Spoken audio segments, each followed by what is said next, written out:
I call the collection in my office psycholectables. There's nobody else that I know, psychiatrist or psychologist, who has a collection of the breadth that I have. Everything in the office is related in one way or another to psychology. This came from the Freud House in London, and it's called Shaky Relationship.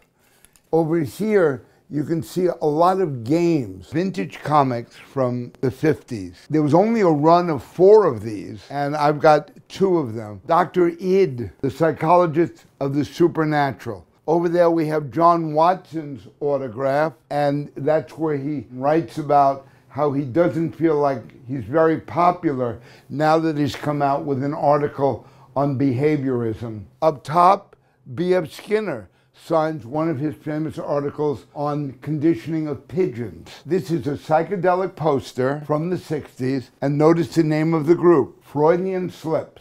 What I've done is gone to numerous flea markets, antique shows, and various other venues for the last 30 years and discovered that there's a whole world of objects that are related to psychology. I grew up in Greenwich Village, and my father had a store called the Ye Olde Treasure Shop, located at 1 West 8th Street. He sold various antiques. We had some luminary guests that would always drop by the store. Allen Ginsberg, Jack Kerouac, Eleanor Roosevelt came in a couple of times. Well, I grew up in that environment, and so as I got older, I had a real appreciation for antiques of all kinds. And as I was making the rounds of various antique shows throughout my 20s and 30s, I realized that unless I had a specialty, something in particular that I was looking for, I would be overwhelmed. Millions and millions of items at every antique show. And as I looked around, I noticed that physicians had their own vintage groups, optometrists had big eyes that would sit outside of optometrist offices, but there was nothing that related to psychology. Wouldn't it be interesting to match both my passion for my profession with my passion for collecting?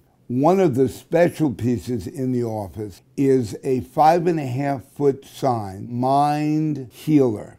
It's made out of a metal. Originally, it was sitting over a psychic's tent at Coney Island in the 40s. When I saw it, I said, I have to have that sign. Right now, we are in my office at the Institute for Behavior Therapy in New York City. Throughout the office, I have many of these collectibles that relate to psychology. They make me feel comfortable because I grew up with antiques. Patients report to me that they are delighted by the collection, that they are inspired to do some of their own collecting. I've had more than one patient tell me that they've become a hobbyist in one area or another because they felt so inspired by my collection. I also use some of the material here to teach patients about how to stop catastrophizing, how to stop blowing things up in their minds and making them far more important than they need to be. That's why I love working here at the Institute for Behavior Therapy.